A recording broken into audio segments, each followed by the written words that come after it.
Have you ever been so completely worn out from being invisible that the thought of spending Christmas alone actually sounded like peace? Not lonely, just peaceful. No pretending, no fake smiles, no performing gratitude for leftovers of affection. That was me this year. Exhausted, empty, and finally done pretending. So when my golden child brother sent me a text, not asking, but demanding that I watch his kids for a week while he and his wife jetted off on a Caribbean cruise, something inside me finally broke loose. I didn't argue, I didn't explain, I didn't overthink. I just typed 2 simple letters that would flip my world upside down. No. Those 2 letters set off a storm I didn't see coming. It tore our family apart. But for the first time in my 30 years of being everyone's afterthought, I finally felt free. If you've ever been the scapegoat of your family while someone else was treated like a hero, you'll understand the story better than you think. My name's Heather, and for as long as I can remember, I was the Wilson family's backup plan, the dependable one, the responsible one, the invisible one, the person they called only when something needed to be done, never when something good was happening. Let me show you what Christmas looked like growing up in our house. Picture this. A living room that could have been mistaken for Santa's workshop. Wrapping paper everywhere, blinking lights, and a mountain of shiny gifts stacked so high it nearly reached the tree's top star. But all that sparkle and joy was piled on one side of the room. David's side, my brother, the golden boy. He'd tear through his presents like a mini tornado. Ribbons flying, paper ripping, laughter echoing as my parents snapped picture after picture of their perfect son. And then there was me, sitting quietly on the floor, cross-legged, smiling politely beside a modest pile of 3 small gifts. A sweater that didn't fit, a book I never asked for, and maybe a cheap trinket just so I had something to open. I'll never forget Christmas when I was 12. There was nothing for me under the tree, not one gift. When I finally asked why, Mom sighed like I'd asked something ridiculous. "Oh, honey, be grateful you don't have the pressure your brother has," she said. "He has such high expectations to live up to." That word, pressure, was her favorite defense. The new clothes, he has to look nice at school. The new phone, he needs it to stay connected. The money for sports, dates, or movie nights. He's under so much pressure, Heather. But from my seat on the other side of the tree, pressure looked a whole lot like privilege. David was praised for breathing, while I was lectured for wanting attention. When he brought home D's, Dad smiled and said, "You'll do better next time, champ." When I brought home straight A's, Mom barely looked up. "That's nice, sweetie. Can you set the table?" That was my childhood, living in the shadows of the golden boy.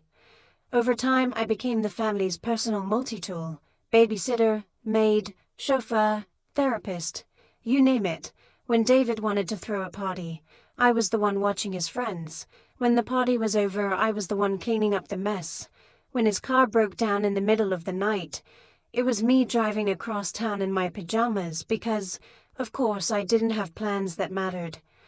For 3 decades, I played my role perfectly.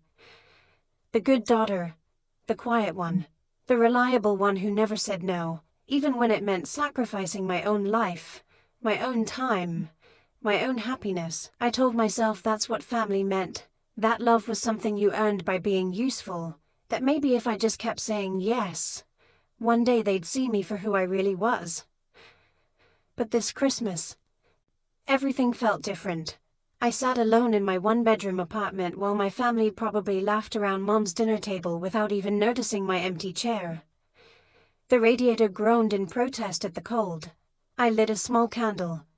Not for Christmas spirit, just to make the place feel less hollow. That's when my phone buzzed. It was David. "No Merry Christmas. No how are you?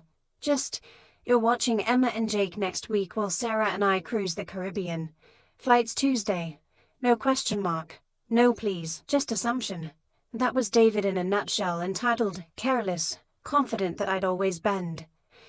His twins Emma and Jake were adorable but wild, 7 years old and powered by chaos. A full week with them meant no sleep, no quiet, and definitely no thanks. David and Sarah made good money, but paying me for babysitting had never once crossed their minds. I stared at that message for a long time. Every part of me, the obedient, soft-spoken version of myself, wanted to type, "Sure, no problem." That was what good Heather did. She rearranged her schedule, burned her vacation days, and smiled while doing it, but something inside me had finally gone still. Maybe it was the silence of that apartment.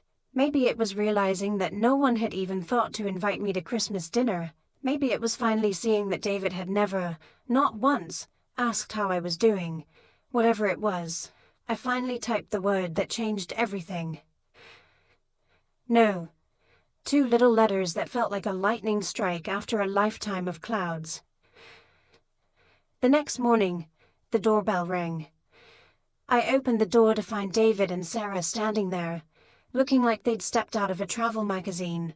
Matching luggage, designer sunglasses, smiles polished to perfection. David's confidence filled the hallway like perfume.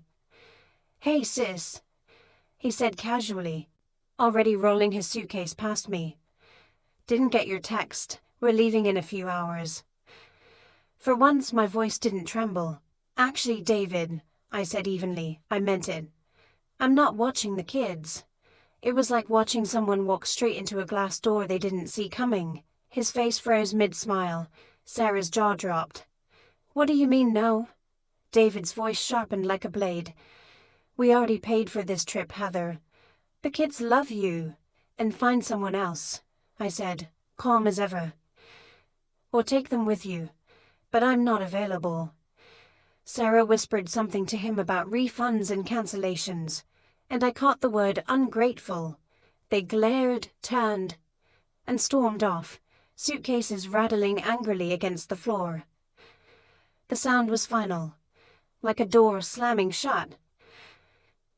The next day, I found a note taped to my door in David's handwriting.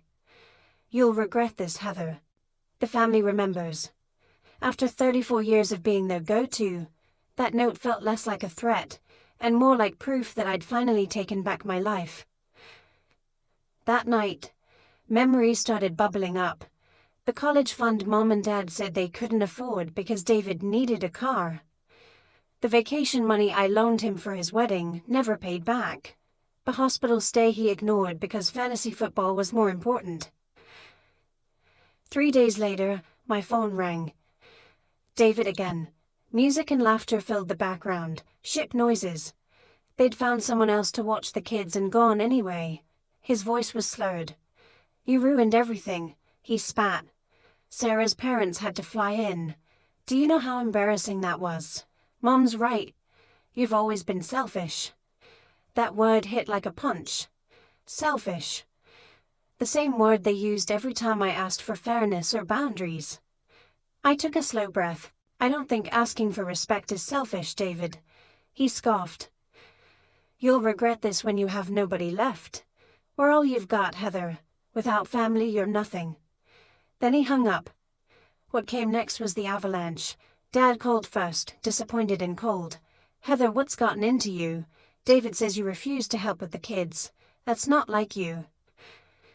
"Maybe that's the problem, Dad," I said quietly. "Maybe I've been too much like a doormat and not enough like a person." "Don't be dramatic," he sighed. "Family helps family." Then Mom called, sobbing so hard I could barely understand her. "How could you hurt your brother like this? He's always looked up to you. You've broken his heart, and mine too. Looked up to me. Right, in what universe?" Even Aunt Carol chimed in, repeating David's story like gospel. It didn't matter what I said. They'd already chosen their version.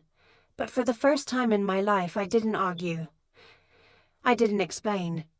I didn't apologize. I just listened. Let their voices fade. And sat in the quiet afterward. Because for the first time in 34 years, I wasn't the family's backup plan anymore. I was finally me.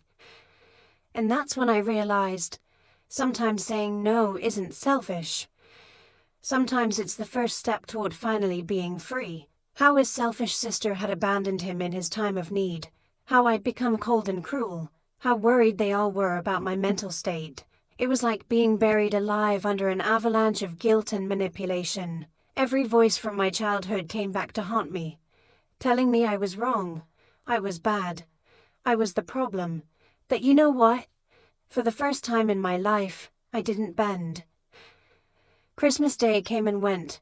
No family dinner invitation, no phone calls wishing me well. Just silence from the people who'd claimed to love me. But only when I was useful. I spent the evening in my little apartment.